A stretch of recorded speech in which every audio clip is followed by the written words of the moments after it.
Hey everybody, it's Andy. Welcome back.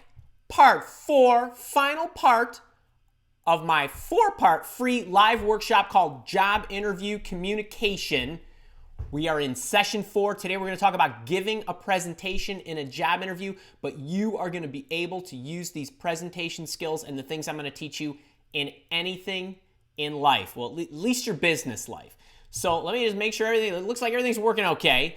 I want to let's just recap for those of you who are just joining me. We're in the 4th part. We started about 10 days ago or so. First session was on building rapport. As you go into a job interview, how do you get somebody to like you pretty instantly? So that'll help with giving your presentation. The second session was on confidence. So being confident as you present yourself in an interview, especially when you don't know the answer to the question. That also is going to help as you give a presentation. And then the other day we talked about body language. Tell me that's not right in line. So today we're crescendoing. Great to have you. We're doing this live. If you're here with me, get in the chat, say hi. Let me know where you're from. Let me know what you need. Put some question marks in front of your questions. If you are in the Mile Walk Academy programs, give me a hashtag and let me know what program you're in so I can give you a shout out and we can celebrate. I'm totally stoked about this. It's going to be a lot of fun. Kind of bring it all together today. And I'm really excited. I gave a lot of thought to this talk. We're kind of go through the things, but what's the situation here? You've been asked to give a presentation. Maybe it's a case study. Maybe they've asked you to present about you, whatever it might be. But you know what this is like. It's that, the tummy's doing gymnastics. You've been asked to come in, build the PowerPoint, or give me the Word documents or the spreadsheets. Bring the computer, let's put it up on the screen, or let's talk around the table, whatever the format might be. There are really about 4 things. So we'll talk about these 4 parts to giving a presentation. There's your movements, right? So how you move and how you use your hands and all that good stuff. There's the media that you're going to use. So are you going to create handouts, slides? You're going to pass the slides out. You're going to use the projector, those kind of things. So there's different media that you can use. We're not going to really spend any time on that today. There's what you're going to say. We're going to spend a lot of time on this because this is going to give you the biggest bang for your buck, that content and how to deliver it. And then there's how to say it. Ooh, here we go. How to say it. So your tone, your voice, your inflection, your level of energy and enthusiasm. But we talked a lot about movements and the hows in the body language session that we did. So if you didn't catch any of those previous 3, I would highly recommend that you go and you catch them. They're on my YouTube channel, so grab it. But there's 4 parts. Now, I'm going to spend a lot of time on the content. And it's not just content that you can use in the presentation. It's content that you will be able to use really in answering any kind of job interview question where you have to tell them a little story. So you're going to get kind of a 2 for today. But before we get into that, I always think psychologically it's important for you to do a couple of preliminary things. You've got to recognize what is it that they're looking for in the first place. I call these things my 6 C's. Okay, the employer is looking for a number of things as you do your presentation. What specifically are they looking for? Well, let's go through it. Communication, right? This is pretty obvious. They're trying to see, how do you communicate? Are you articulate? Are you cohesive? Are you smooth? Is what's coming out of your mouth making sense? All that good stuff. But just basically, what's your presentation style? And really, how do you carry yourself? So, are you enthused? Are you energetic? Are you polished? Are you professional? Do you give off that good presence? And let's be honest, a lot of time, now not everybody's asked to do these presentations in an interview, but a lot of the high communication positions, they ask you to do these things, right? If you're in marketing, if you're in PR, if you're in sales, or maybe a lot of external facing positions, but are you also, maybe you internally are a senior level person who's going to have to give persuasive arguments or pitches to your management team or the board or the CEO or whatever. So most of the time when you're asked to do this, they are evaluating your presence, how you're carrying yourself, because you're going to be doing that either internally or externally. And then another C is your comfort level.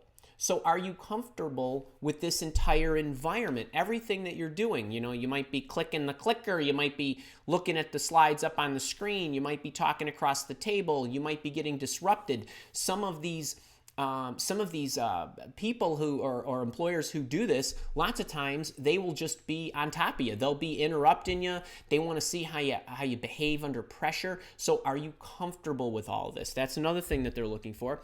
And then the construction of your presentation. So this is more than just the structure of how you have outlined what it is that you are delivering. So there's step 1, step 2, step 3, step 4. Is the person going through a cohesive story? Are they checking all the boxes? Are they giving us the information we need to know? Those kind of things. That's part of the construction, but also the packaging. So have you put together a slide, a PowerPoint deck, or a whatever, the handouts, and all that good stuff? So you want to make sure that all that stuff is in order and that all your bases are covered. But is the construction complete? If you've got, if you're looking up at the projector and you've got the slides, but the projector breaks, do you have the handouts? Are you well packaged in the construction of everything that you brought?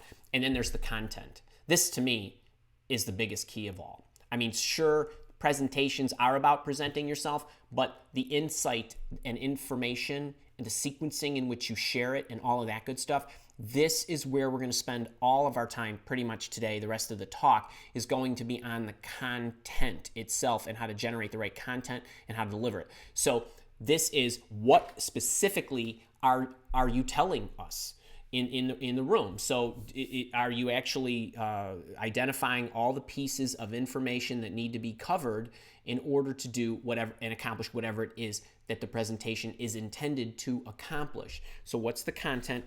And then lots of times you need to make a persuasive argument. So is what you presented persuasive? So think marketing, think sales, think PR, think, is this person, would I buy from this person? Is this person making a logical and a compelling argument that this is something that needs to be done, implemented, or my call to action needs to be acted upon? So those are the 6 C's that employers are generally looking for. A lot of times they'll give you a topic or an idea and ask you to craft something. You want to take those 6 C's in mind. Now, this is I really like this part of the talk because it's something that I don't think a lot of people do effectively. Now, you understand what they're looking and how they're looking at how they're evaluating you. But now you got to get into the part of your exercise of putting the presentation together where you got to think about what is it that they want, right? So what most people do, the mistake that most people make when they are given the interview presentation assignment is they immediately go into, oh my God, I'm so nervous. I got to figure out what to write. I got to figure out what to say. I got to figure out how to package it and so on. That's maybe the second thing that you need to do. But the first thing that I want you to do is I want you to just think about them. Think about them, okay? So, is it a diverse group? Who are they? How many of them are there? Before you think about what you want to say, think about who they are because that should shape what you're going to say. What kinds of things would they be interested in? What language do I need to use? So I'm not talking about what language to speak in. I'm talking about what level of communication do you need to have about the subject matter? Is the group diverse and you're going to have to span? Is the group a group of senior level people where you need to keep the level of the discussion at the strategic level? Those kinds of things. So I want you to give some consideration to that. And I also, probably the biggest one of all, this number 3 is, what do they want to know? What is it that they're interested in? And if you think about all these things, it will really help, kind of shape your ideas, the creativity that you have, as well as the connection and making sure that your message is resonating with them. So I want you to think about this for a second. So every couple times every week, I show up here and I talk with you. Today, I was going to talk to you about giving a presentation and the content of the presentations that you can give in an interview. Now, I don't sit down at my lovely desk here and just say, oh, okay, I got to tell them how to write a presentation. That would be an epic fail if I just did that and then showed up. No, I spend a lot of time thinking about you. All of you. That's right. All of you, I think about you. Who would show up to my live show on a Thursday in the middle of the day? Somebody who needs some help, needs some coaching, might be looking for a job, might not like their job, might be frantic, might be frightened, might never have been ever taught how to give a presentation, might not have the first clue about what to include in it.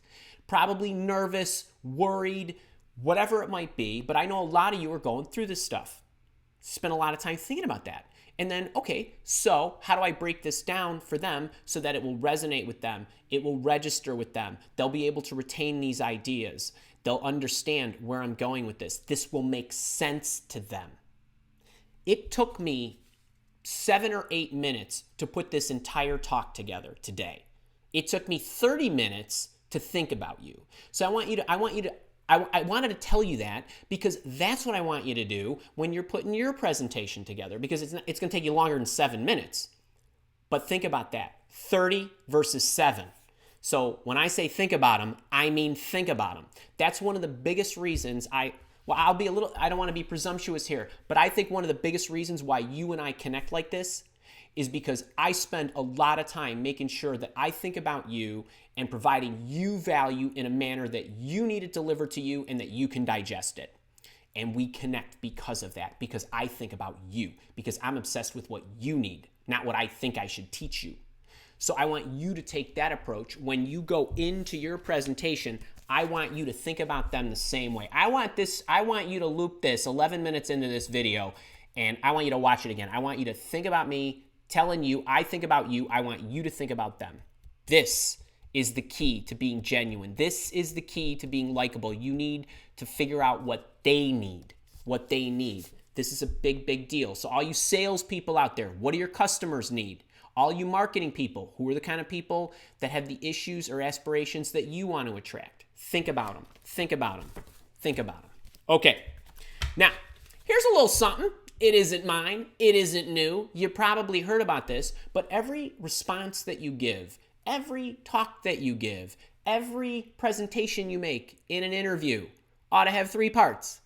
An intro, a body, and a conclusion. I'll show you the flashcard here in a second. But intro, body, conclusion. That's pretty simple, right? But I want you to think about that I have to come in with some kind of intro, some kind of body, and some kind of conclusion. And the expression is, you've probably heard this, tell them what you're going to tell them, then tell them, and then tell them what you told them, right?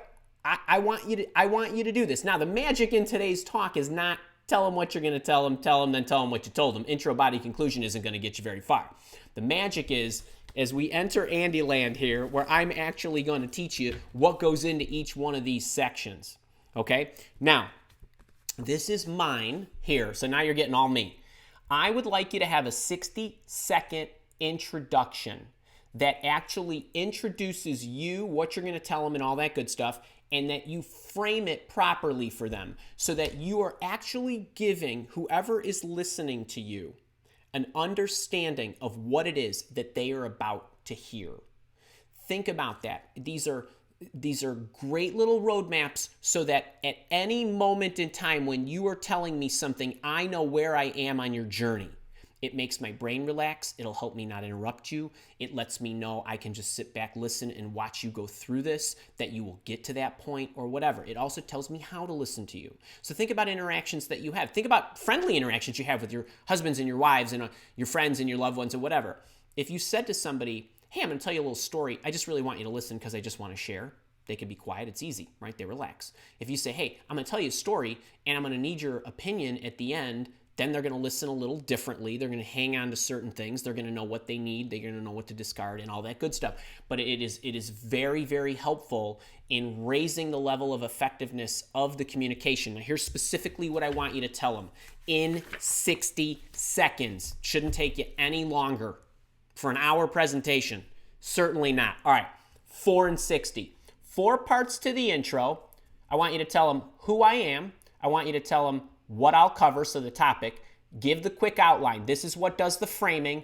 And then this I cannot believe people miss is you got to share your level of enthusiasm for this topic, this subject, this opportunity, this interaction, whatever it might be. But you've got to get this in there. This get you rolling into the body at a high point. So let's talk about this. Who I am. My name's Andrew LaCivita. I'm a career coach. I'm going to cover giving a presentation today. Here's a quick outline. We're going to go through this. Boom, boom, boom. I'm so excited about this subject because whatever, right? I'm Mary. I'm a project manager. I was asked to come in and give an interview presentation. I'm pitching a customer relationship management solution to one of your clients. So I'm going to give you that talk. I'm basically going to take you through the context of the business problem. I'm also going to share with you what the benefits will be. I'll explain exactly how I would implement this solution. I'll show you some case studies of where we've implemented it before. I'll tell you what the risks are, how we'll overcome them, and then I'll give you my recommendation. And I'm so excited about this. I love this subject because I've implemented this a half a dozen times throughout my career for Fortune 500 companies, and I can see the level of the raise in customer service that implementing these types of solutions has. So I couldn't wait to get here to talk to you about this, right? 60 seconds. I know everything that she's about to say. I know who she is. I know why she's saying it, and so on. So very, very important for you to go through this very quickly. You can snapshot the card. Okay, that's the intro. Every presentation needs to have one. All right, now, the body. So the body, the main section's got 5 parts, generally speaking. So here they are really quick, and we'll run through them. There's the context. So what's the issue? Why are we even doing this? We need more revenue. We need to save money. Our customers are leaving. Whatever the business issue, aim, aspiration, or what expansion or whatever it is, that gives context. Why and how are we going to benefit? So that gives more context. The reason we're doing this is because, and here's how it'll improve us. And then here's exactly how I'm going to do it. Here's some places I've done it before, we've done it before, we've investigated, we've whatever, but we've got some case studies. You can have research if you're a pioneer, okay? And then here are the risks. So there's going to be challenges, there's going to be problems, so you got to cover them.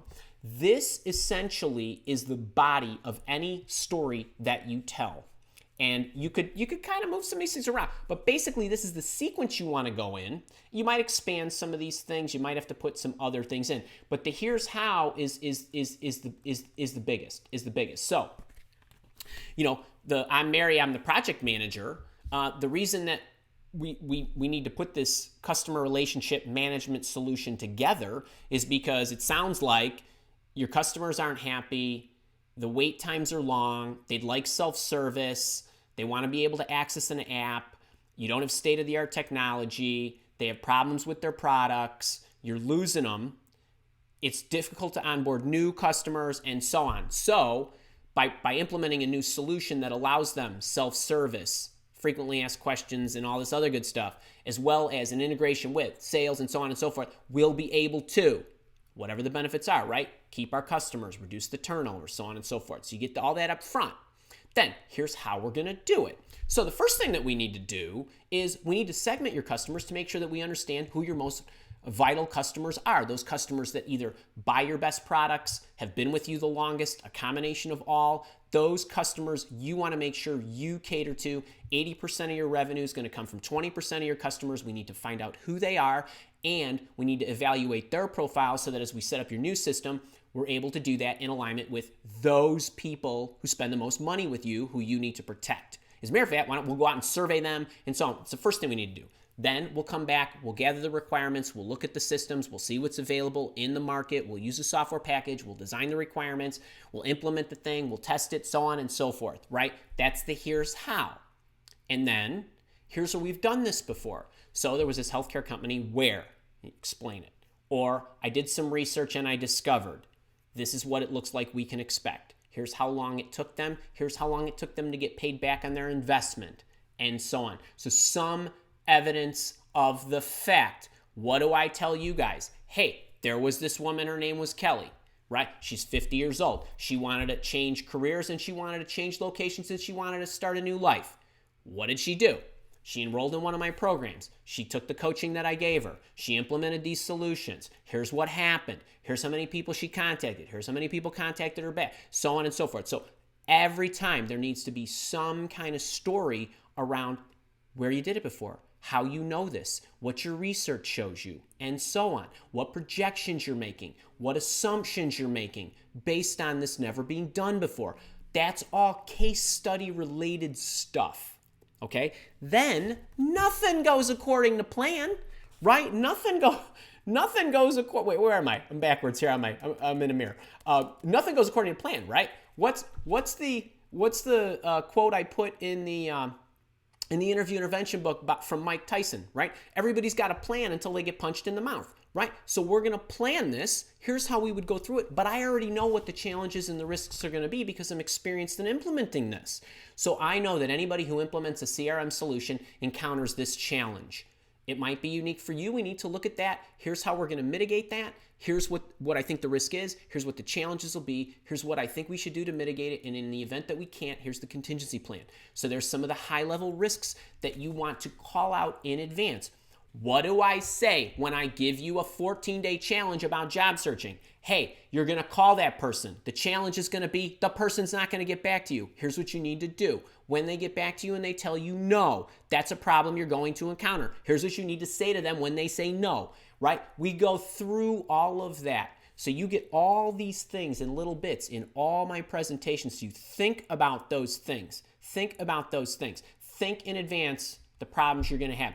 That's the body, okay? That's the body. Then you got to end strong, so you want to give them your recommendation. Here's what I would do.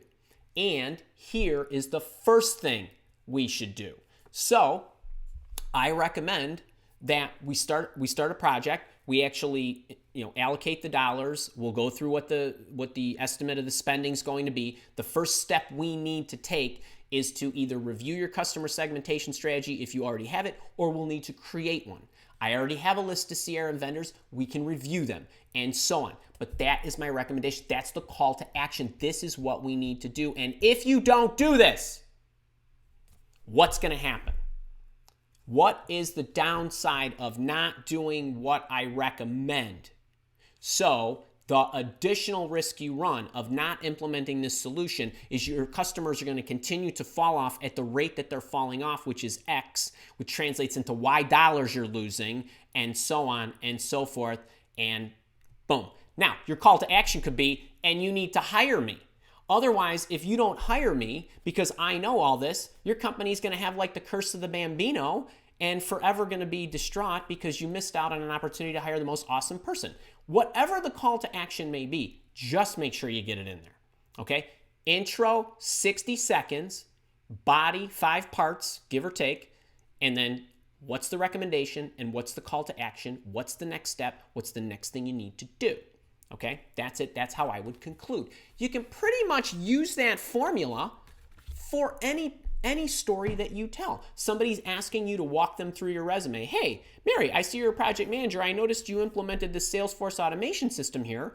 Can you tell me about that project? Let me tell you. Here's the business problem. Here's what we did. We were looking to raise, these benefits. Here's how I went through it. Here's what I did. These are the challenges I encountered, and so on. Same kind of thing. Right off your tongue, okay? Now, let's cap this off with just a few additional do's and don'ts. So that's basically how I want you to go through everything. Now, additional do's, you can engage them appropriately, okay, throughout.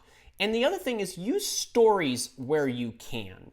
Stories help with memory. Stories help with visualization. Stories help you connect yourself to the person. It gets them to listen, especially if the story is good. Right?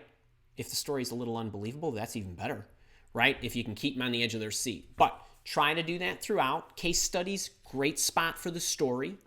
Your experience, great spot for the story. Paint vivid colors, vivid pictures in their mind. And then the do nots. Don't read anything. Don't read your notes. Don't use note cards. Don't do any of that stuff. Use your PowerPoints as a medium to communicate. No frantic moving, no getting all crazy, don't get nervous, don't get any of that stuff. It's okay, and if you forget something, collect yourself and keep going. They probably don't even know you missed it. You have no idea how many things I forget to tell you guys on some of these presentations. But I just keep right on rolling. Anyway, all right, so I hope that serves you. Intro, body, conclusion. You got the formula. Not going to recap all of it, but you know where I'm going with this. That content can be used to give a presentation. It could be used to answer your interview questions, and I know you will do well with it. All right, 25 minutes. All right, not too bad. Now, couple things really quick because I want to get into the questions. You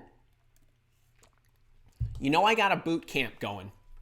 I do have a boot camp going. Unless you've been under a rock, I got a boot camp going. Now, I'm not going to show you the sales page, and I'm not going to show you a whole bunch of testimonials, okay? I'm not going to do that. I just want to answer a couple of quick questions that we've been getting throughout the week.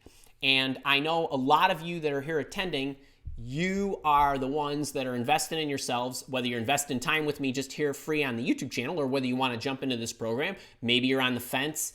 The deadline is tomorrow, and this deadline tomorrow is hard and ugly. So I want to answer a few questions because I've been getting a lot of emails throughout the week, and I know, and I could tell you this, and any of you that have aspirations to be an online trainer or coach, everybody enrolls in the last 24 hours.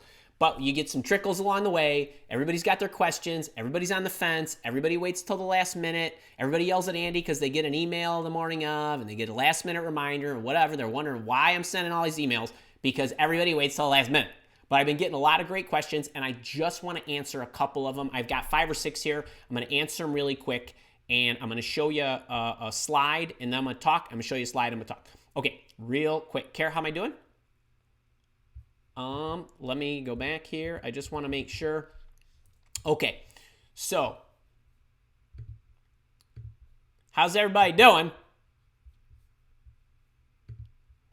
All right, guys are seeing a slide now. I'm gonna talk real fast, but it's important that I get this in. On the boot camp, here's a question I get a lot. So Andy, you give away so much stuff. You give away so much stuff. What is it that I'm actually paying for? Like, why can't I just keep coming to your live office hours and all that good stuff? And I'm gonna tell you something. I'm gonna show you something. So I was trying to think of an analogy to basically to give this to you guys. Now, there's a lot of free stuff that I give away. And my philosophy is, and I thought about this basketball analogy. You know, for you to play basketball and win the game, you need the ball. The ball's like your resume. I give you that for free. You got the resume template, right? I give it to you for free. I give you the uniform. I give you the gym shoes. You bring your own socks.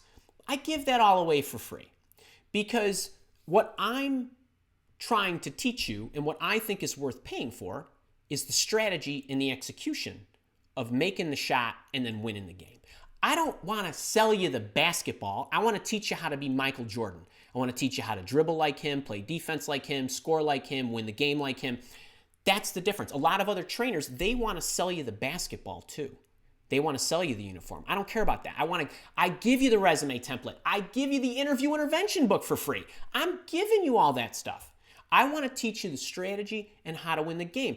But what also goes with that and the other things that your investment buys you, the organization of it all packaged, it's all in one spot, in the sequence. I tell you what to do step 1, what to do step 2.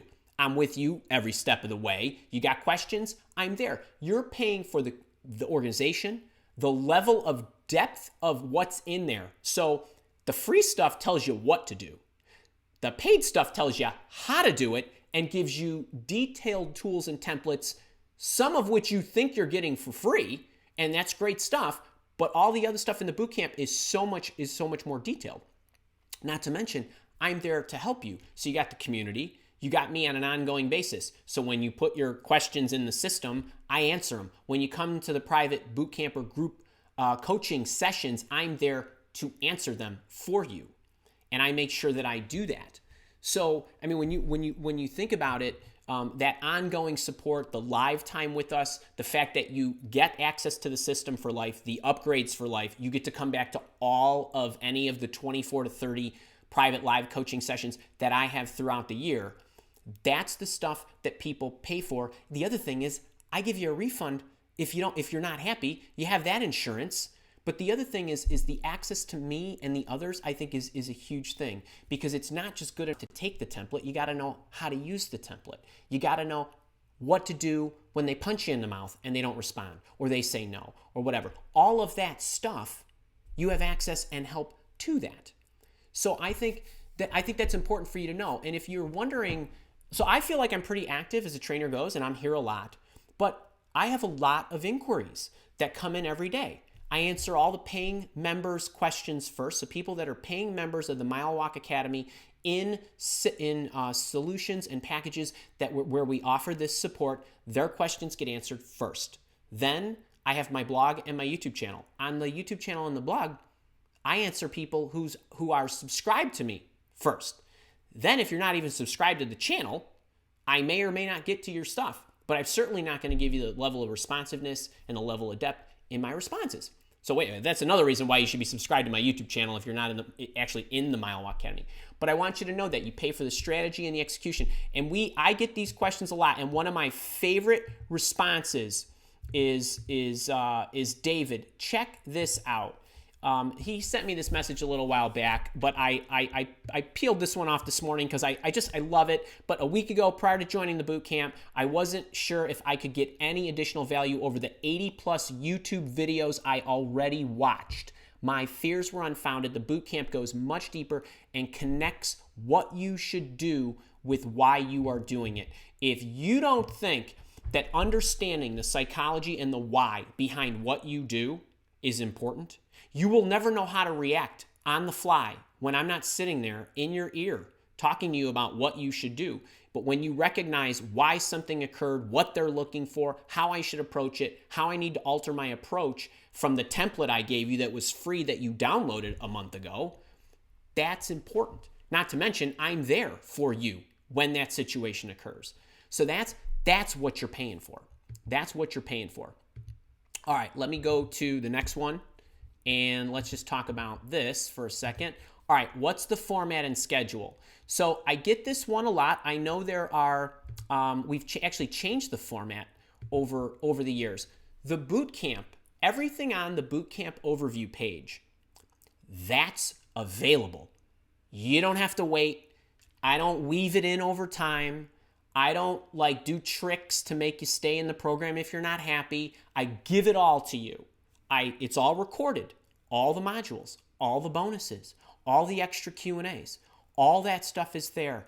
No waiting, no extra charge. Your base price includes everything. Now, 4 times a year, I like to offer consecutive weeks of live coaching where I teach you some new stuff for a little bit, and then a lot of the live coaching is spent with me answering your questions. I have found that this format works better to give you an opportunity to watch the modules on your own. There are 5 base modules. Those are each about 90 minutes. There's usually an hour or so of Q&A added in at the end of that for when we recorded them live. There are some supplemental modules which are 30 minutes or 45 or something like that. But you can go through it on your own. And then for the next 5 weeks, so starting tomorrow and the 4 Fridays after that, I'm going to be available with just my boot campers on Friday where they can come and ask their questions. And then we're going to have a topic each week. So tomorrow is about self-discovery and mindset. The next week is about the ATS. The following week is on job searching stuff. The following week's on interviewing soft skills. And the following week is on managing multiple interviewing processes, multiple offers. How do I negotiate that stuff? So I'm going to talk a little bit about that in each segment, but all the base teaching is all recorded and ready for you that you can go through. And then what we do is each month that we are not doing these, clusters of live programs, I meet with my boot campers once. So if you enroll now, you get the 5 sessions. You get another one in December. So you'll get 2 or 3 in October, 2 or 3 in November, something like that. Maybe it's 2 in October, 3 in November, 1 in December. And then we won't be doing another one of these until the very, very end of January, because I have other things that I'm going to be doing with my leaders and goal setting and some other stuff. So there's going to be a gap. Now, you can enroll in the boot camp at any time. But the price is going to be higher. Starting tomorrow at 11 o'clock, that price is going to go up, and it's not really going to come down. So because we're getting to a spot in the boot camp's evolution where we were giving a lot of stuff away. We are trying to optimize the right balance between what's free, what's not, what the price of the program ought to be. So I hope that helps a bit. And then the next one, the next question was, sorry. How many people? This is a great one. We got this actually from Lauren. Actually this morning, how many people are in the boot camp live sessions, because I think she wanted to know, hey, am I actually going to be able to get my questions answered? So the boot camp is not quite 2 years old. So we started this in December of 2017. It's now October of 2019. More than 4,000 people have been through the program. They all come in at various times. And the bootcamp is available all the time. So it's available 24/7, 365 or 366, and anybody can get it at any time. But I like to offer these special promotions. I also like to offer different bonuses and things of that nature. 4,000 and some odd people, not quite 5,000, have gotten in. When we do a live session, so like last month where we had a live session, there might have been like 50 people or so. There's usually between like 40 and 60. Now, more and more people are joining, because the longer I do this and the more I refine the program and the more people that find me, the more people are going to buy and enroll and jump in. But you also have to realize the sessions, not everybody can make them at the date and time. I have 40% of my community and the people in the Mile Walk Academy are from outside the U.S., from over 80 countries. The boot campers are from more than 80 different countries. So the time zones issues and all kinds of stuff contribute to that, but you get the recordings, and you have to remember you have access to me. So in the system, you can actually ask your questions, and I will answer them. So it's really kind of sweet. All right, let me go back. Next question. What's the biggest secret to success? Okay, I love this because somebody asked me this in an email. They're like, well, I think it's my resume. Somebody else, I think it's my interviewing. Here's the deal. It's the basketball. I want to give you the resume for free. I gave you the interview intervention book for free. That's not the secret to success. You guys know your jobs. You can answer the questions. You can read my book. Okay? I give that away. That's free. The secret, the stuff that's hard, is knowing yourself, reflection, thinking about where you've been, thinking about where you want to go, knowing how to evaluate for it. And then what's the next most awful and uncomfortable thing? The hand-to-hand combat of you surfacing the interviews. So most people do not know how to bring themselves to market. Yeah, sure, some of you don't know how to build that resume or brand it, but that's pretty easy. You could do that. You could do that on your own. And I've given you the templates. I've given you the videos to do that. But bringing yourself to market, knowing how to contact somebody, who to look for, who to target, what to say to them. So my networking templates, the 10 I've copywritten for the boot campers, why do they have such great luck? Because it's copywritten for them. And then the reactions are scripted for them. So all of that stuff, targeting the right companies, bringing yourself to market, knowing what to do based on any response, all that, you do not find a lot of that stuff from me available for free. That's the strategy. That's the execution. That's dealing with the hard stuff, right? That's the getting punched in the mouth and then what do I do to keep standing? That to me, especially that searching, the networking and all that other stuff, that is the number one runaway response I get from boot campers as to why they felt they were successful and the hurdle that they needed to get over to get that job. That's the number one thing. There's not a close second. And that's the biggest thing. You know, when you get down to negotiating your salary, yeah, you might leave a few bucks on the table or whatever, and I don't want you to do that. But when it comes down to finding your dream job, that's the biggest issue. So I like to clear that up, and we got that in spades. And what if I need more help? So on this one, here's what I would suggest for most of you. The boot camp is normally $597. It's now $497. If you get that, you get everything on the page and all the different modules and all the different bonuses and lifetime access and the lifetime attendance. If you need additional help as it relates to a resume review, that's $500. It's a line-by-line edit. You can enroll in that at any time. I recommend that you go through the boot camp and write yours on your own and see if you actually need me to review it. You probably won't, all right? Then there's a coaching session. Those are $500 a piece. They're done via video, you and me, we record them.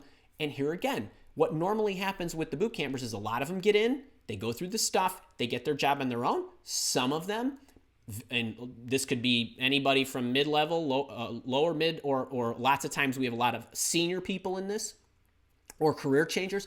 They get a great interview on the line. They want to make sure they're prepped. You can enroll in the add-on service at that time. And because you're a boot camper and you have the framework and you have the foundation, we can do that whenever you need it. I helped somebody last night who was actually turning down 2 other offers, and he wanted to make sure he turned them down effectively so that he could make sure he didn't burn bridges while he accepted the other one. I mean, I get a ton of those. So you can get those as you need to. And then just to kind of round it out, I cannot stress this one enough. What's the hurry? Well, let me tell you. Okay, so the deadline tomorrow at 11 a.m. Central. I've really spent a lot of time over the last couple of months looking at what I'm offering in the way of the boot camp, thinking about my long-term approach to supporting you. We've got to rearrange some of the things that I offer to optimize them so I can support you best. What that means is that some of the bonuses and other things like the Career Accelerator program, that's $400, that's free, that's in the boot camp, that's going away, not to be returned. So next time we do this, that's not going to be there. We're moving that out. We're selling that on its own, or we're moving that into the leadership package for people who are enrolling on an annual basis. I'm segmenting my offerings. I feel like I give a ton of stuff away. So the price goes up, the bonuses go out. We're not monkeying about that. This is a harder deadline than normal because the last few times we've gone through this, the Career Accelerator has been available throughout this entire year. It's available in January and in February, is available in April and in July, and it is available now. But that's just an example of one of the things we're pulling out, and there's going to be a few others. But so I just want you to know, if you're on the fence, get in. You still have the refund policy if you need it. And the other thing is, once you're in, you're in. So you get all the upgrades from there. And the other thing is, a lot of boot campers are very successful. And then what they do is they come back and ask me their career development questions during these. So you're going to get some career development folks that are in the boot camp sessions that are going on these next 5 weeks, and they're going to be asking me, well, how do I deal with my boss? How do I make sure I'm setting up for the right promotion? How do I determine the right career track and things like that? So it is important that you get in. All right, now I'm not going to. I'm just gonna shut all that off. I'm not going to go through any more of that stuff. I'm not going to show you that.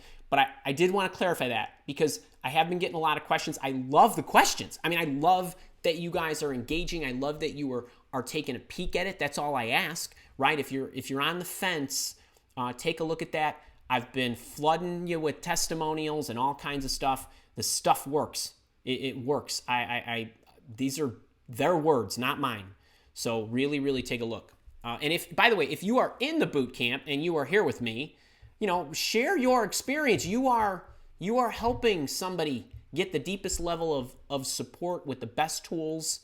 I'll put this thing up against anything you can find in the market. You're not gonna find anything that's deep. You're not gonna find anything that's good. The quality is there. The quantity is ridiculous. And I'm talking about the amount of time I spend with you, supporting you, being with you live privately to make sure your stuff gets answered, and how much I care about your success. You will see that. You will feel it. You will. So I hope that serves. Okay, Karen. Where are we at? My tea is cold, but I got the can of help you coffee mug. Okay, let's go to the questions, and thank you for indulging me in that. All right, Han Yin, welcome, my new boot camper. Yes, you took a leap of faith, but if you do what I say and you keep the faith and you work hard, you will be successful. It's like an automatic bulletproof formula. All right, What is the scenario someone needs to do a presentation about themselves during the interview? Awesome. Wait, we just got this question the other day. And we just got this question in the workshop the other day. So here's what I would do. So you got the construct. You do the intro, as I mentioned. I'm Han Yin. I was asked to come in to give a presentation about myself. And so, right, and go through, here's what I'm going to tell you. I'm going to tell you how what I do relates to what it is that I feel you need based on what you've shared with me is important in this role and in your company. I'm excited to do this because I feel like we are such a great match for each other based on what I've discovered throughout the interviews. Okay, so if you're talking about yourself, what you're likely doing is if you're given a presentation, you are likely, let's call it 99%, if you're asked to actually give a presentation, you've likely been through an interview process, meaning you went through a screen, maybe it was on the phone, maybe it was in person, you probably met a few people, the hiring official, and now you're coming together, maybe do a panel interview or something like that on yourself. That's usually the way it's done. If that's the case, then your body, I just gave you the intro, your body should include, here's the context, as far as my history is concerned, this is my very quick history. The areas I want to peel out that I want to show you that I think align most closely to your position and how I can help you are, there was this situation where I was whatever you were. The types of projects I worked on were. The benefits that we achieved as a result of my management of these solutions for these internal teams, these customers, these whatever, parts of my company. Here's the benefits we realized. Here's how I did that. Here's the general formula I use to implement these types of solutions. Boom. Go on to the next one. And maybe you hit 3 of them. That's your body. And so on, right? So you get my gist. You can take what I gave you, make the analogy, right? The call to action for them is to hire you based on your alignment. And you can also turn to them with, what questions do you have, or are there any clarifications or additional areas in my background that you'd like to dive into further? That could be the next step, and it could be real time. So that's the way I would approach that. Awesome question. Evelyn Ohm, a boot camper from New York, New Jersey. Hi to you. Connie Cotter, great to see you. Dave S. Jason Garrity, Tony P. Brooke, and Cisco, all boot campers right there. How awesome is that? How awesome is that? That's phenomenal. All right, more to living. I have 6 separate critical to scope of work handouts. 6 separate critical to scope of work handouts, okay? I can bind them separately, but that would mean 6 handouts per person. Binding 6 into one will force them to look long, and me saying open XYZ, is there such a... If I understand this correctly, you have 6 pages. That's nothing. 6 pages. Clip them up, staple them. Totally fine. Totally fine. What I gave you, the intro doesn't need a slide. Okay, so like the intro, what I just said, the 4 parts in 60 seconds, you could have welcome and just talk it, right? A lot of times when I give you my intros, now today wasn't the exact formula, but a lot of times when you watch me, I give you in just under a minute what all we're going to go through. You don't have to have a slide for that. You can have the slides for the body, and that's it. If it's 6 pages, totally fine. That's not overwhelming. And by the way, you could breeze through it. You could also, any of you that have additional... I did a coaching session with a boot camper on Monday. Wouldn't you know, the session that we were doing was he had to give a presentation to 4 people at a company he was interviewing for. They wanted him to pitch a customer solution and upgrading the technology of their client's solution. They were going to implement 5 to 7 implementation teams over X years, whatever. And we had to do this. So what I told him to do is we ran through the sections. So this is an example of a one-on-one coaching session I did. We ran through the sections, and then we had to make an appendix with more detail of each of the different areas that we felt were the best. And you could do that. So you could, if there's different things without knowing what your scope of work handouts look like, you could have the main points on the sheet, and then you can have an appendix and put the details, and you can say, if you want, you could refer to exhibit 123 for more information on blah, blah. And that's how I came up with that conclusion. Or that's how I identified, or that's all the other elements that need to be included. But I just wanted to let you know this. I wanted to talk about this particular piece of the scope. And so if you want to see the detail behind that, you can flip to page 8 or whatever. That's how you can do that. Connie Cotter. Oh, God. All right, Connie Cotter, here's my tip. All right, Connie, I got to remember when I'm writing my emails and I'm talking, I got to remember I'm talking just to you. So, and so Connie asked me, she said, in the reminder email, so I'm assuming that was the one today because I wrote that email like a week or two ago. I would offer tips on keeping fit. Well, this morning I got up, I worked out with weights and strength trained in my basement, and then I meditated, and then I did some other stuff, and then I'm doing this, which gives me energy, and then after this, I have so much to get ready for tomorrow, but I have to get a swim in. So 2 workouts a day, eating right, and, take care of yourself. Oy. All right. Vanessa Gray, my boot camper. I am an EA, that's executive administrator or assistant, if depending, with loads of marketing exposure and want to make my skills pop. Is it too out there to produce a pitch deck about me in PowerPoint that I then provide to the prospective employer? It is not. It is not. I don't know if you have ever heard of the FAB presentation. Yeah, I couldn't make this stuff up. Features, accomplishments, and benefits. One PowerPoint slide. Features on the left, accomplishments in the middle, benefits of hiring me on the right. There you go, Vanessa. Do it. Knock your socks off. Love it. Love it, love it, love it. Manisha Rain. Dear Dr. Manisha. Dear Andy. Where do we include in the introduction presentation that I am the best choice for this job at hand? You don't. You don't need to.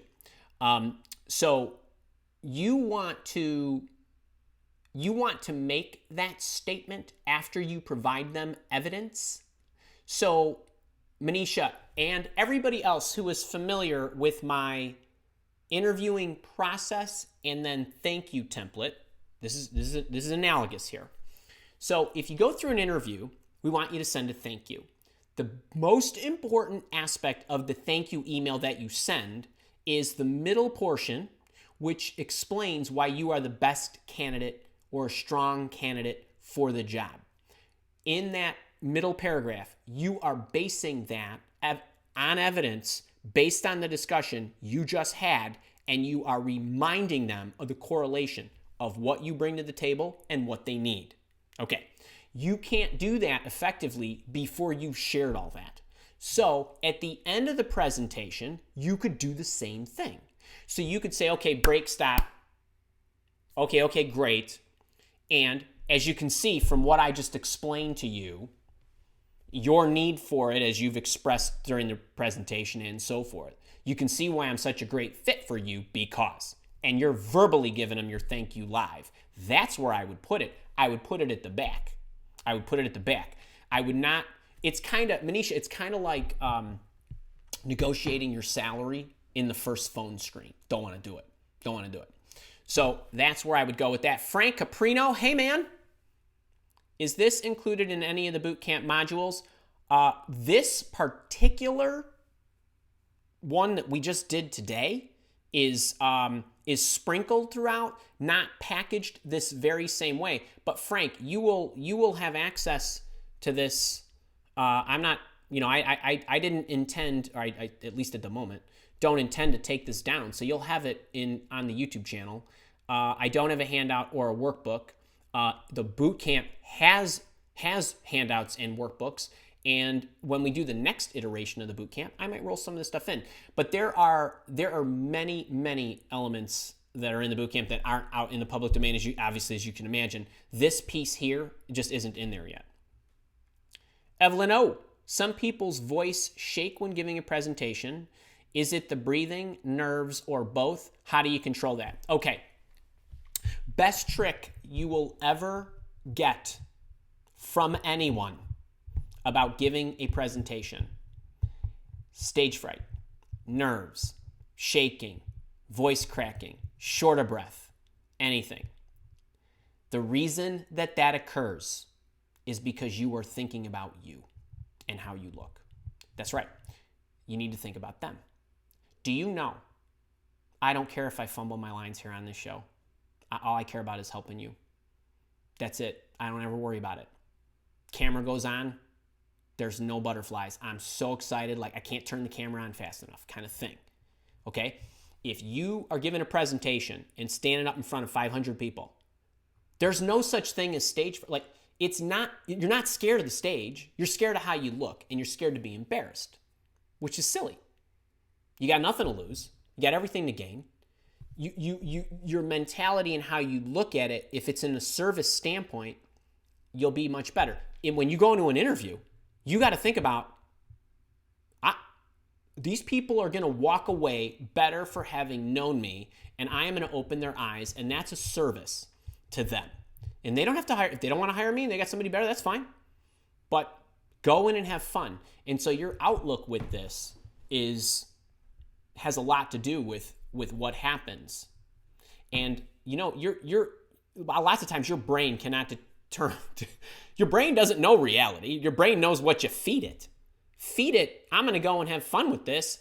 And you know what? Instead of I have to give a presentation in an interview and I might muck it up, what about, damn, I get to go give a presentation. What an opportunity. I get to go give a presentation, meet a bunch of people. I get to put a package together that I myself can now use forever because my dear coach Andy helped me put together the outline that I could tinker with for the rest of my life. And I could use as appropriate in any interaction that I have, even internally when I got to give a pitch to my whatever. How awesome is that? And I get to practice on a bunch of people. And one of two things is going to happen. They're either going to hire me, yay, or they're not going to hire me, and now I've got experience, and so I'm going to be polished and better for the next time. Like, that's what goes through my head. So, like, when I first started shooting videos, and I was really not very good, I mean, the content I felt was awesome, but the delivery wasn't great. I thought, this is awesome. No one's going to watch me, and I get to practice while nobody's looking. That's how what I would tell myself. Just turn the camera on and start shooting. Start talking. Somebody will eventually hear you. Whoever needs you will find you. So you'll have something like that for you. But that's got to be your mentality. Don't worry. Really, don't worry. That's going to help you. I hope that helped you. All right. Evelyn O, I love this. Wait, I got an Evelyn O little sandwich here. Evelyn O, will the Career Accelerator still be available to the existing boot campers? Evelyn, not only will the Career Accelerator still be available, because once I give you something like that, inside the boot camp, which is a one-time enrollment fee, you get to keep it, okay? And then what'll happen is tomorrow, in the middle of the day, my time, anybody else who purchases it will be on a completely, what we call a different offer. So there's a different package for them. Your package will never change. It will only get better. I will only add stuff to it. So, and much like Frank was saying, Frank, I might put a whole nother module in the boot camp related to this stuff. Or I might cut these sections and put them in there. But normally I like to package them up more deeply inside the program. So that will happen. But if you're in the boot camp, it will get added to you. But that's a major bonus. That's a whole nother course. So anybody who enrolls after tomorrow, that Career Accelerator is not going to be part of that package, and I don't intend for it to be ever again. So, but you do not lose it. I don't take it away. I do want to clarify something. Some of you, a lot of you actually, are in my leadership program. The leadership program is different. That is a membership program. As long as your membership is up to date, you have access to things I've given you within a reasonable amount of time. So, and I do want to explain this because I know this will happen eventually, and somebody will say, well, you said it was there forever. The boot camp, what's there is there, and you have that. if you're in a subscription program of mine, like the leadership program, there's two things that are different.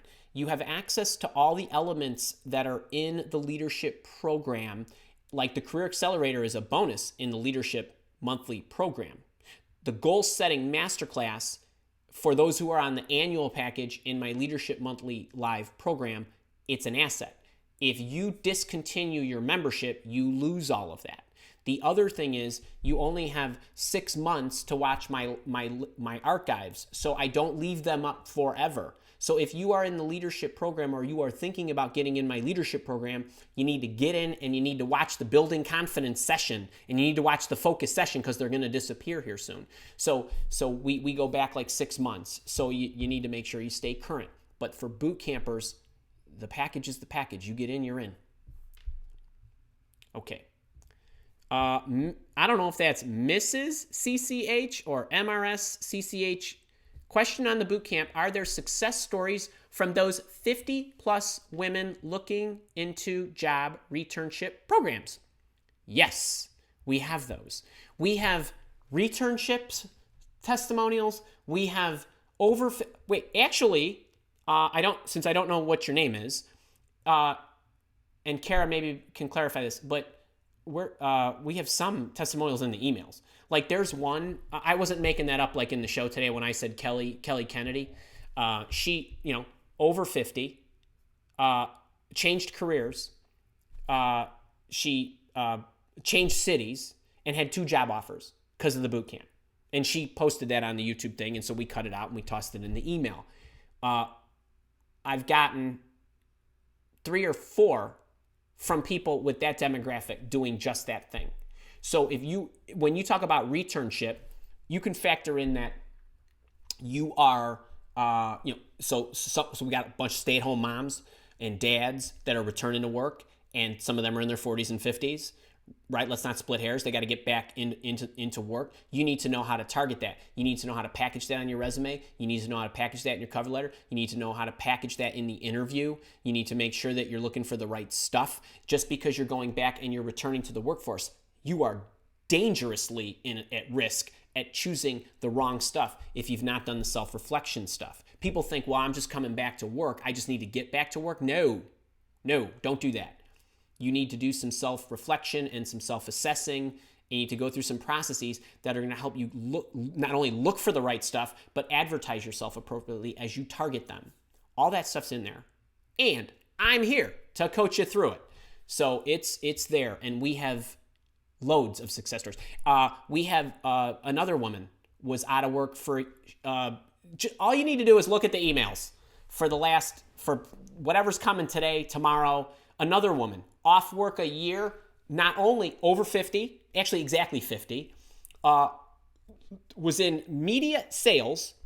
We got her, struggled, got her a job in a different sales capacity, selling completely different stuff in the speaking, in like selling speaker services, and it was awesome. Same kind of thing, not a return. So she was a full-time job and got a pay raise after being off a year and being 50 and struggling.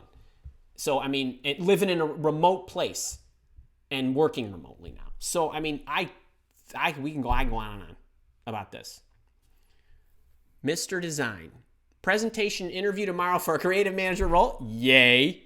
Assignment. Present a previous project and talk about the challenges, solutions, results, 30 minutes long. Anything different I would need to know? No. Wait, I just gave you the exact formula. You're welcome.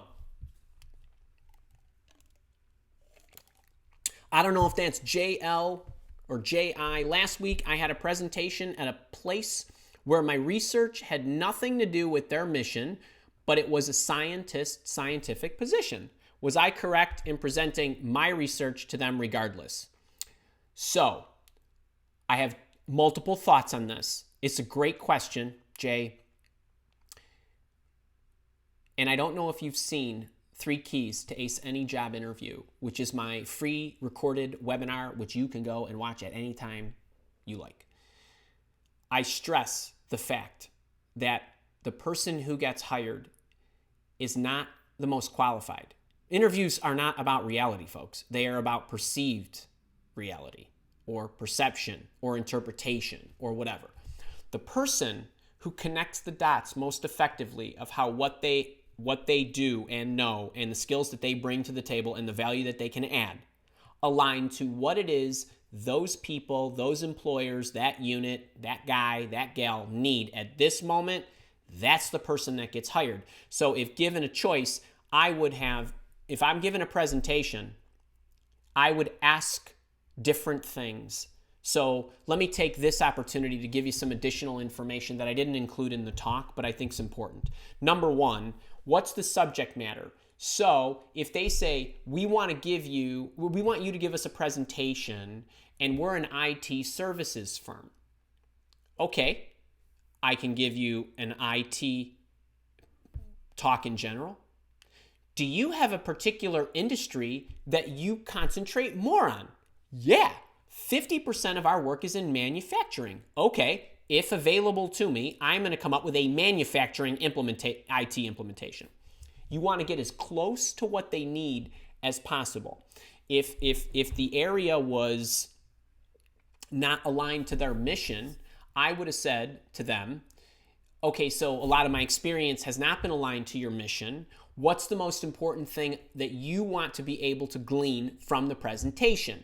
See if you can close the gap a little. If they say, don't worry, we're really not as interested in the content, we're more interested in your structure, in your whatever, then you could take the formula I just gave you and you can run with it. And I know this has already been done, but I'm just saying for anybody else, if you get in this situation, you want to make sure that you understand what's most important to them. So I would always ask, if they say, hey, we just want you to run with it, that's fine, but you can ask. When I give a speech, I always like to say to the people, what's the room look like? I want to know exactly what the room looks like. So if I can walk over, drive over, I'll do it. If it's in a different, state or whatever, that's impractical. I'm not going to do that. I'll have them send me pictures. Then I'll say things like, where does everybody sit during your session? So I gave a speech. It's a 300-person room. They only have 75 people attend. So okay, how far is the stage? Do you ask, so where do people sit? This is wherever they want. I said, no. When I go talk to you, you need them all stuck together. There are no empty seats. I don't want any empty seats. They all got to sit next to each other. Why? When people are spread out, the energy dissipates. Okay? So I want them tight together and I want them engaged, and the energy will be there. It's better. So these kind of things, when you're given presentations, other things that you guys can do is, how big's the room? Am I using a projector? Where's the projector? Where do people sit? Are they sit sideways or are they all face the projector? Are they, everything, you don't want to be surprised at anything.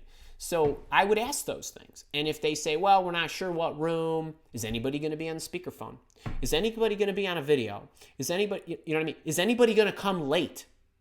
Isn't it great if you knew if somebody was going to come late, right? You wouldn't get thrown off your game because you'd be ready for it. Hey, when so-and-so walks in, because their meeting's going to end 30 minutes into my presentation, I won't be surprised.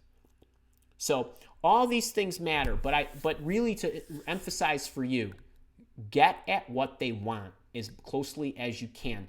You will be amazed at how much they will actually tell you because they want you to do well. Right? Hang on, step back for a second. If I'm giving a presentation, don't you think that if they spent all this time with you and they got you to the presentation, they want you to win? Otherwise, they wasted all that time and didn't hire you and didn't get an awesome person. They want you to do well. Gotta remember that. All right. I know I kind of went off all over there, but all right.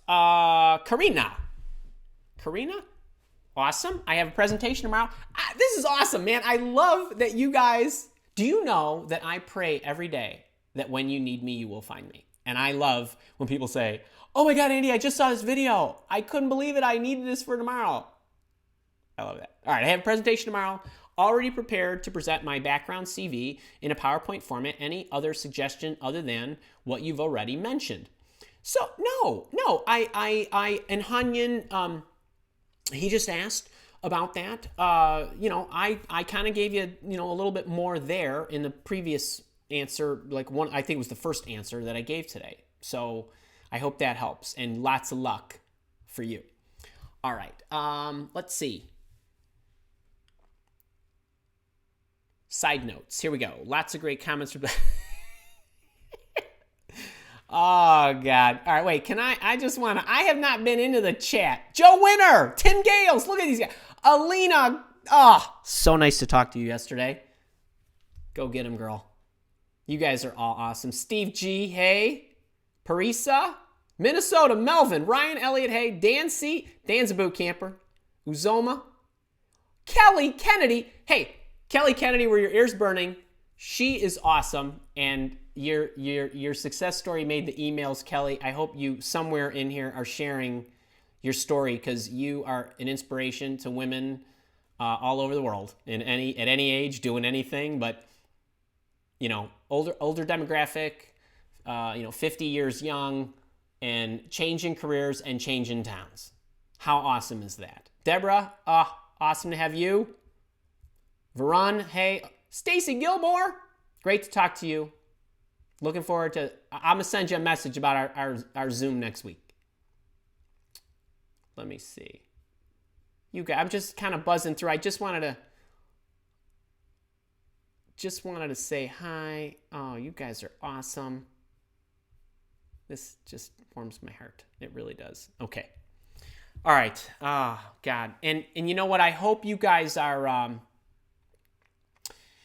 there's a lot of boot campers in the chat there, and I zip really fast, and I hope you, if I shouted out their name, they're a boot camp, ask them about their experience, see what they're going through. Some of them already have jobs and are on their way. Others are just starting the program. Some of them are midway through. Some of them are, everybody's personal situation is different. But I really hope you.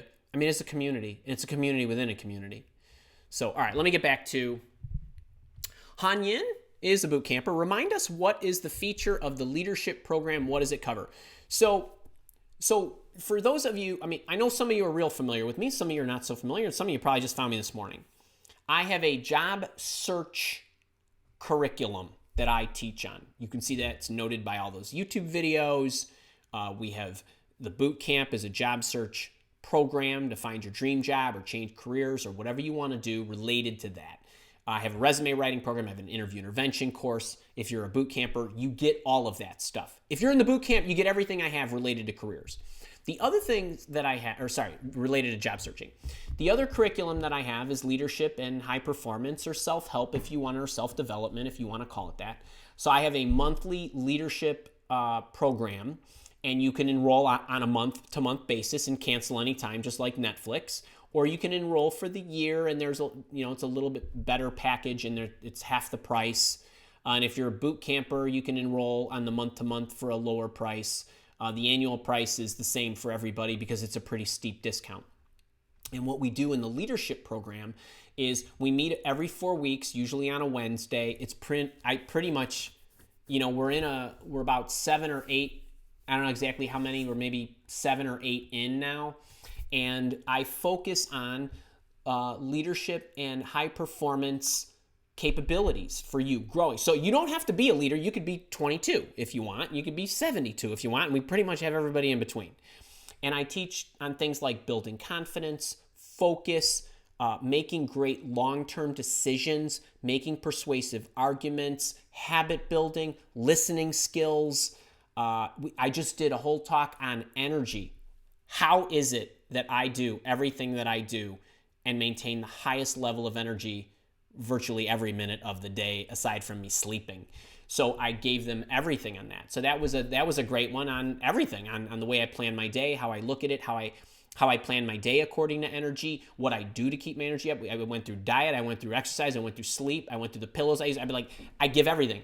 All of that is about high performance, self-help, and all that will help you with your career because, when you think about it, how do you develop great habits, right? How do you make a great persuasive argument to your management team? How do you make sure that you're completely focused at all times? How do you do that? That's hard to do.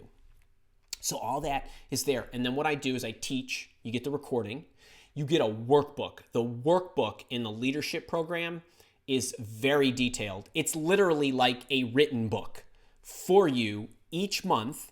And then what happens is you get the talk, you get the written version. So I write the talk for you. It's not a transcript. It's literally I write you a book. And then there's thought provokers as exercises for you to think about stuff. And then I usually do, I think every month we've done one, except maybe a month or two, I do a challenge. So I guide you through ways to build your confidence, develop these habits, increase your energy, and so on. And so I kind of weave you in. I tell you everything about how to meditate.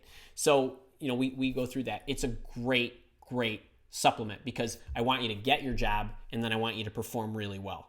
And the people in it, we have a great time. I mean, it's just it's awesome. And the sessions are usually on a Wednesday. But, here again, some people come and some people can't. And some people watch the session and then the same kind of thing. It's awesome. It's really fun. Boot Camper Tony, how are you? How is the best way to address the dreaded salary requirements question when a recruiter, internal, external, asks? Most demand an answer. Okay, so Tony, you are in the boot camp. Module 5 covers everything, soup to nuts, from the time you fill out the application to the time you negotiate your salary. I give you every answer in between. It's Module 5. Now, one thing really quick here. If they demand an answer, then what I would do, here's the bailout. I would just say, I want you to give the script that I give you. I'm open. It's this is about more than money. Yes, money's important. I'm interested in what I get to do, so on and so forth. I want you to give them that. And then if they say, well, hey, Tony, I really need a number, then here's the bailout. This is the next best thing to do. You just say, well, you know what? I'm pretty open. I am. So I'm assuming you have a budget in mind. If you want to share with me the range, I could just let you know if that's okay. Then no matter what the range is, I don't care if it's half what you earn. Just say, okay, we can talk, that's fine. I'm looking forward to discovering more. And that's it, and then move on. The most important thing about the screen is you do not want to say anything to bounce yourself out prematurely. And I could go into, I don't want to actually go into this because it's more of a salary related thing, but in the boot camp, Tony, in the boot camp, I give you Karen's story about how they told her right out of chute, and this job paid like $75,000 less than she earned. And then she contacts me and she says, Andy, I really like this company. What should I do? I said, you go take the interview, make this presentation. So we had a coaching call. We prepared a presentation that she had to fly to San Francisco and give. She's same thing. They asked about the salary again. I said, okay, you gave them the script. She said, I did. So, okay, this goes on. Then it came down to, okay, we want to give you an offer. Okay, this is a $75,000 gap. This is more money than a lot of people make. Sure enough, the recruiter said no. The hiring official said no. They said, this is the max we're going to give. This is the max we're going to give. This is the max we're going to give. I gave her the script, which was actually a little different because now we're down to brass taxes. So now we're negotiating. This is different than I'm open, right? So we get down to, here's what we should do. I give her the script. I'm not going to go into the script. Here's what happens. They go back. The recruiter says, okay. She goes back, and so Karen was surprised. She's like, you mean you're going to go check? She said, yeah, we're not going to let you go. Goes back, talks to the boss. They come back. They came up a whole bunch. Where'd they get the money that they told you they didn't have? Where'd they get the money to go over the ceiling that they said that they couldn't go over? There is always money. There's always money. No matter what they tell you, what'd they do? They delayed 2 other positions that they were going to hire for till the next quarter. They took that money and they moved it over to her. Companies do this stuff. They might not do it if they don't love you enough. So when the recruiter says, I need to know that you're okay with that, the recruiter is just checking a box. The recruiter is like nothing in the process. You just get past that recruiter and that's it. Get into the process. The recruiter does nothing beyond that. I know there's going to be a bunch of recruiters out there that argue with me, but they really don't. So anyway, just stick to it. And if you I've helped people negotiate salaries in the boot camp, go back and forth on this. And I mean, in Karen's spot, we had a coaching session and then I talked to her.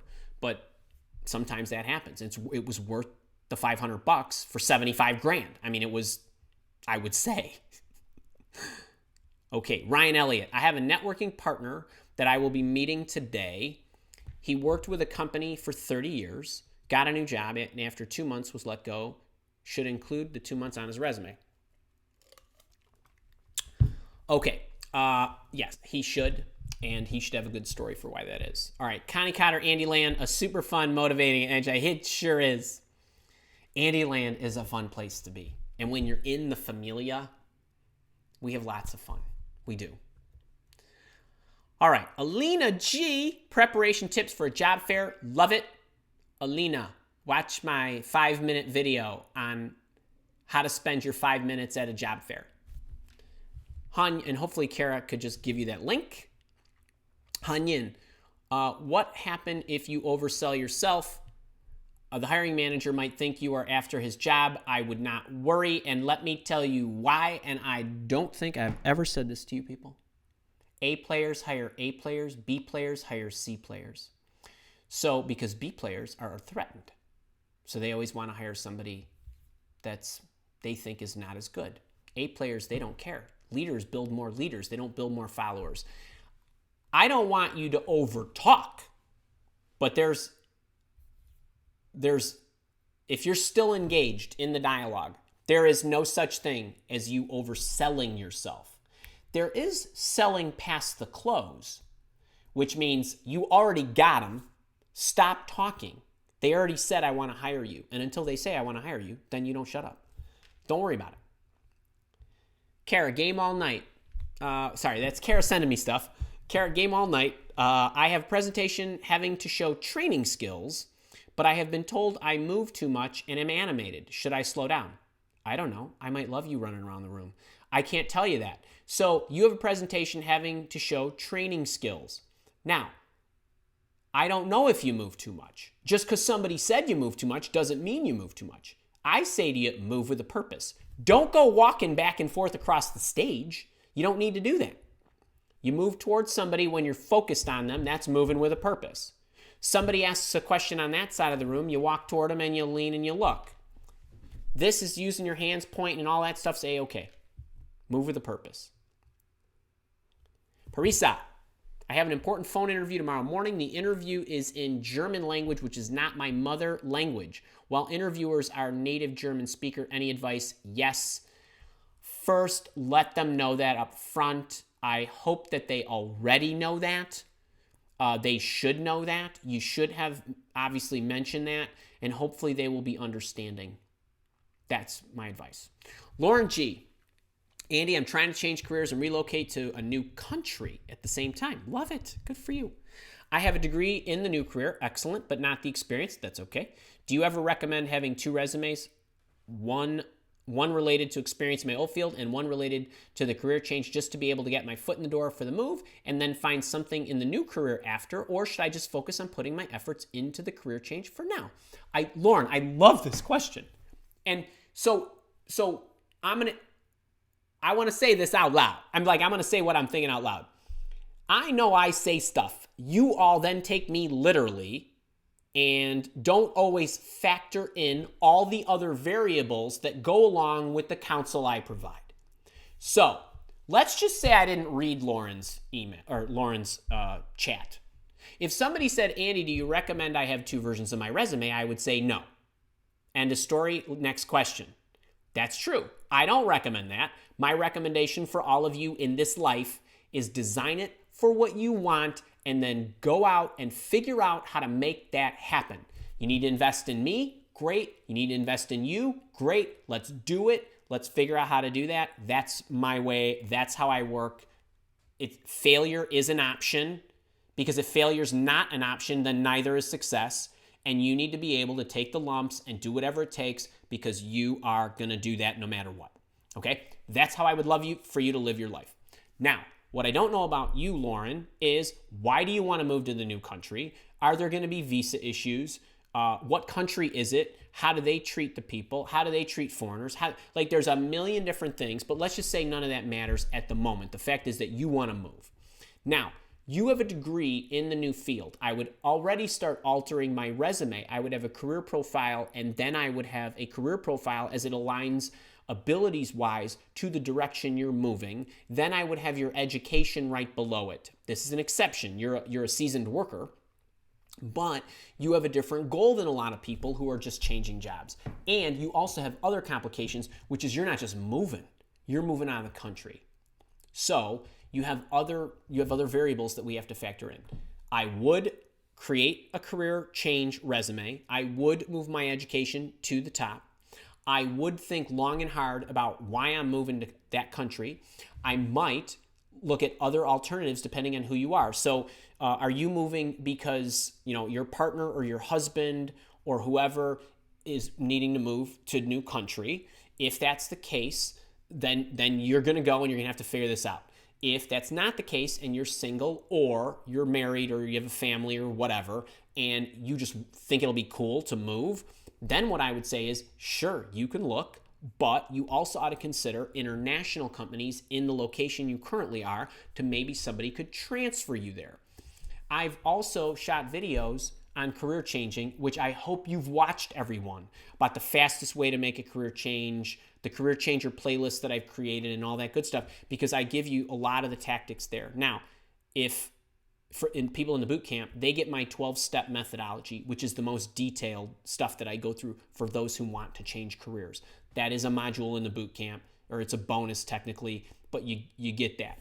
So you've got these other things to consider. So should you have 2 resumes? I would have 1 resume. I would work the hell out of it. I would consider the different avenues to ultimately achieve what I want. So what do I mean by the different avenues? So I create my career changer resume with my education underneath the career profile, so it's sort of at the top. Then it becomes like a trigonometry problem. Like, how do I get there? How do I get to that country? I could go direct, right? I could start networking in that country. Okay, that's one option. The other option is I could try to get a job in my hometown that could eventually transfer me if they have availability. Or I could look for a new company in my hometown that has an office location there. That's another option. Or, right? I mean, so you go through kind of this concatenation of different ways that you can get there. And then that's how I go. Are there networking groups you can? What is it that you can do can you learn the language? Can you, if it's not your native tongue or whatever? So there's a number of different things that you have to think about. If you have so here's another thing for career changers. So not knowing what your background is, if you are a project manager and you are in the healthcare space where you have a lot of project management, IT project management experience in the healthcare space, if you want to make a career change and you want to move and go from a product manager to a product developer or a product development manager or something like that, you are best suited to try to find something in the healthcare space. So that, like, if you're in payer, go payer. If you're in provider, go provider. So you're better suited only to try to change one of the variables. Follow me? So if you are in healthcare and you're a PM in Chicago, Illinois, and you want to move to London, you look for healthcare companies in London. You follow me? That could try to take advantage, and then you could be a whatever else. You could be a PM there, and then or you could make moving to the country your precedent. So, Andy, it's more important for me to move to London than it is to change careers. Great. Then go old school, go old background, and try that. There's so many different variables here that in order to guide you properly, I would need to know the answer to every single one of them. But I'm hoping that this shot with the bazooka is touching the points. And I'm wondering if you are the Lauren G who sent me the email this morning that I responded to. And if you are, I hope you got that. I hope you got those responses. All right. MCK, my dear Mary, first name only. Thanks to Chicago teacher strike, I'm in city on Back up, Mom. Love it. Any way to package this, I will be one of your over 50 success stories. Wait, Mary, I'm not sure what you're at. Oh, wait. I'm not sure what you're asking me. I call it backup, Mom. Any way to package this? Mary, you got to clarify. I don't know what you're asking me. I love you. All right. Kara is signaling me that somebody is asking me about the trade up program. So in Andyland, which is a great place to be, there's the Job Search Bootcamp, which is my signature course, which is the course we were talking about. And in the leadership side, there's my leadership monthly live program. There's my career accelerator. There's my goal setting masterclass. There's other things in that curriculum.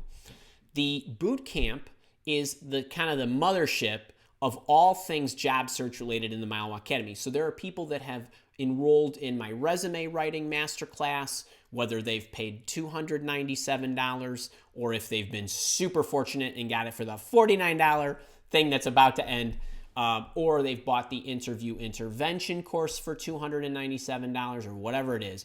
All the dollars that you've invested in the job searching arm of the Mile Walk Academy are applied to the $497 special that we currently have running that expires in 24 hours. So if you've paid $97 for something or $297, you only pay the difference. And if you are an existing member, all you need to do is email support@milewalk.com, and I or Kara will respond to you with a link with a coupon code embedded that's special for you based on how much you've invested. So some people have spent $49, some people have spent $297, some people have spent $397. One thing that is excluded is the interview intervention book. I think if you've taken my free book but you paid the materials fee of $7, that we don't apply, but everything else is creditable. So whoever's asking those questions, I know that there's some of them that are asking them that we give you credit. And if you're not sure, like Andy, I know I'm a member, but I don't know how much I've spent, just get the boot camp and then you email us and we hit refunds. This is so simple. I mean, so simple. Like I hit a button, or you just go hit a button, give them $49 back. Like it takes seconds to do. So no rush. Just get in, have fun. Join me tomorrow. All right. Francisco, my new boot camper. Man, great to have you. Great to get connected up on LinkedIn. I will say this. Any of you who are not connected with me on LinkedIn, all I have to say is why not? Connect with me. First degree. Leverage my network. All right. Cisco, how much tailoring should each resume I send be? Okay, so Cisco, one of the things that we recommend is you put together the magical Cisco resume. Like, this is the resume I'm going to town with. And then as you circulate your resume, we recommend that you network first. You're emailing that resume to people. Maybe you're sending a cover letter. Maybe you're sending an email intro and that good stuff. And then as a very, very, very, very, very, very, very, very last resort, like not even in the picture resort out, you put it in an applicant tracking system. When you put it in an applicant tracking system, we always recommend that you use JobScan. It's free for 30 days or free for X number of attempts. But basically, you can take your resume, you can take a job description, you can run it into JobScan, and it kind of highlights the different keywords and your percentage match and all this other stuff. And then what I want you to do is I want you to adjust the obvious stuff. I do not want you to lose sleep. I do not want you tossing and turning. And Cisco, this is not specific to you. This is anybody. I do not want you tossing and turning if your resume matches 66%. It's a stupid system. JobScan's pretty good. It's not the be-all, end-all. And we never know what's going to happen when you put it in the applicant tracking system. So if you're a salesperson and you have the word business develop, title business development manager, and they want account exec, because that's what they call it, then you need to kind of alter some of that throughout your resume. So you make the changes. These are obvious things in order to align your resume up with what it is that the company's looking for. I also recommend that you do that if you are sending your resume via email to a human being at a company where you know there exists a position. So if you say, oh, I'm a salesperson. There's a salesperson at company XYZ, and I see Mary over at company XYZ, and she looks like she's the SVP of sales. I'm going to send her my email with my intro and my resume attached. But before you do that, I want you to run through JobScan and tailor your resume based on the keywords. Now, Cisco, good news for you. and all my other boot campers, a week from tomorrow, we are going to do a session on giving you the best chance to overcome the ATS. And when I say the best chance to overcome the ATS, that's really code for we're going to do our level best to make sure that you don't get bounced, because that's what happens 97% of the time. But we got some new tricks up our sleeve that we have not shown before. So, and a workbook and everything. And you're going to love it. And I'm going to love it. And we're going to have a great time. All right, hope that helps. Okay, Kara, I'm just rolling on down here. Samuel Brady, 100%. What Andy is saying about the boot camp. Oh, thank you. I did the free stuff and all the corresponding exercises, but should have done the boot camp, save loads of time and missed opportunities. Thank you. Wait, humor me, people. Humor me. On the boot camp page, just go to the boot camp page, okay? Take the link from here or on the email. Don't even look at the boot camp page. Scroll down, and there's a section there. There's about 16, 20 minutes of video testimonials. There's more written testimonials, and I'm sending you a whole bunch via email too. Scroll down. On the left, there's a pretty blonde lady. Her name's Kat.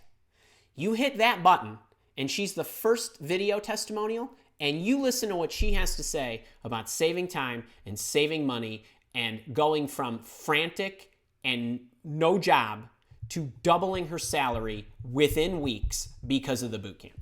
So you just listen to that one. I mean, all the others are awesome too, but like that one, she specifically calls out the packaging, the organization, the speed, the steps.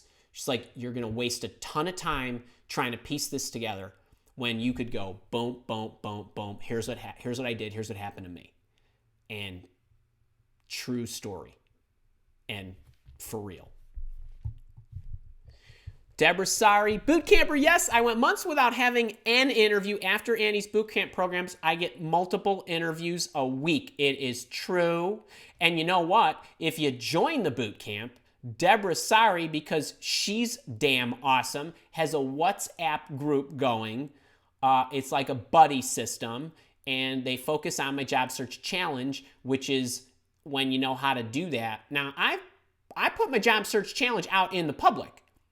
But in the boot camp, when you have the job search challenge and you get the 10 networking templates and you know how to respond and you know how to use LinkedIn X-Ray to figure out who you should be sending your stuff to, it gets a heck of a lot easier. So I love that. I hope, Kara, you are getting snapshots. These are like tearful little testimonials. Thank you, Deborah, and love having you. Dan C. Everyone, Andy is right. The bootcamp program content is deep. The job search structure is a huge help. It keeps me focused and gives me specific tasks to accomplish. Folks, walk through it. I don't make this stuff up. Look at that, right? Look at what these guys are saying. Tammy Ann, I have watched and participated for a year before I got it. Oh yeah, you're in the, yes, love it. One of the main reasons was I was still actively in school. I went through it on my own recently. I can tell you my biggest wow moment was discovering what I want and need from a company. Because of that, I have a target company that fits my needs. Already have 4 interviews at companies I target and lots of hits to apply to companies as well. Bootcamp is more than worth the money. I wish I was getting these in the emails. Folks, this is good stuff. It's good stuff. And it's a lot of fun. I do my best to make job searching fun, as if that ever could be. Evelyn O, to answer the greatest strengths question, should you identify your capabilities, skills, experience related to the role? Yes. And cite examples where you have put your strengths to application. Evelyn, I could not have said that better myself. So let's think about what she's saying. Your greatest strengths. If I'm interviewing for a marketing position and I think my greatest strength is sales, I don't say that. I say my marketing is my greatest strength, right? Like, I know it's kind of an extreme example, but you get what I'm saying. My greatest strength is driving projects to completion, to successful ROI. I can assemble those projects that have been lagging, like yours, and immediately diagnose what's wrong. And here's how I do that. And here's how I've done that, and so on. That's what you want to get when you want to hit the greatest strengths. All right. Where are we at? What else can I say here? I see a whole bunch of retractions. Just joined the book. Oh, wait. J-I, or J-L. I don't know what that is. Looking forward to working through the material. Love it. So when you think in terms of the cost, so if you earn $50,000 a year, you earn about $25 an hour. That means you earn about $200 a day. 2.5 days in your work life right now, it costs you to come up with enough money to get into the boot camp.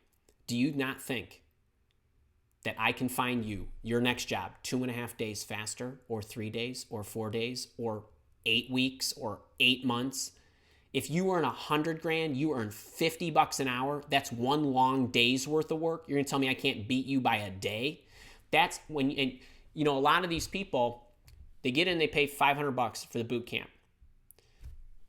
It's not just finding a job, it's finding the right job. And then imagine somebody says, well, $1,000, that's really expensive. Well, you're gonna tell me that for $500 more, I can't help you negotiate more than $500 more than you would be able to on your own. What everybody thinks is, well, the cost is this. The cost is that, because you write the check, or you swipe the credit card, or pay the PayPal, or whatever. But think about that investment. Think about the lifelong investment.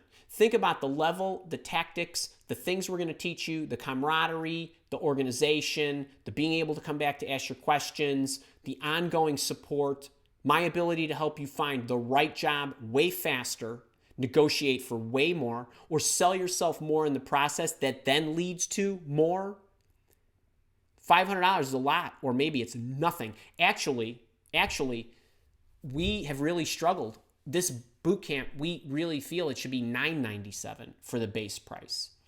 And so we're going to be doing some adjustments here in 2020. And believe me, because of all that's in there and all we do and the amount of time we spend making sure that you get what you need, we feel like it's more of like $1,000 program. So I get it, but wait, you're actually somebody who joined, so I love it, and I can't wait to work with you, and I can't wait to hear your story. And everybody who joins, you get a welcome. So you hit the button, you get a welcome. Then you get an email that says RSVP for the sessions. So come. And then the next day, you're going to get an email that says, tell me about you. And I read them all. I want to know your story. I want to know who you are. I want to know where you're from. I want to know what you've been through. I want to know where your head is.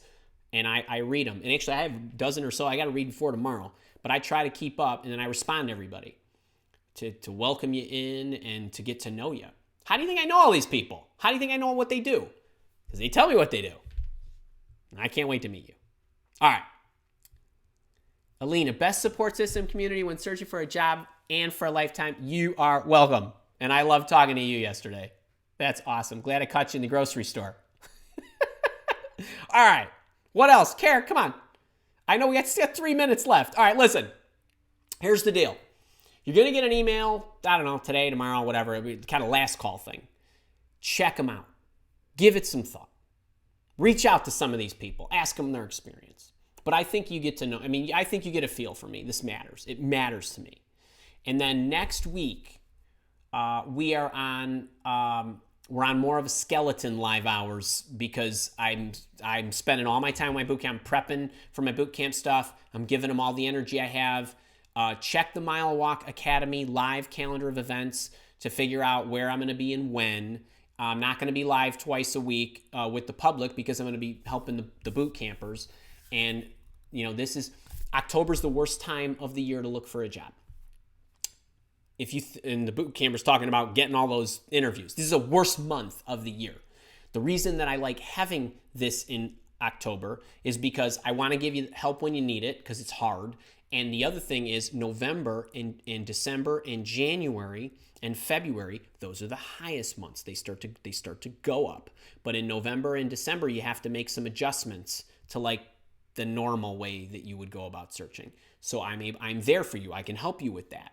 So get in. It takes a little time to go through the program too, right? So you really need to take some time and care and get the right stuff and build the right brand for yourself and understand how you ought to target people, understand how to find the right people. that lead you to the right companies, that lead you to the right job. All right, so I'm going to roll. 12:44, 12:45. I'm going to leave this up. You guys could check this out.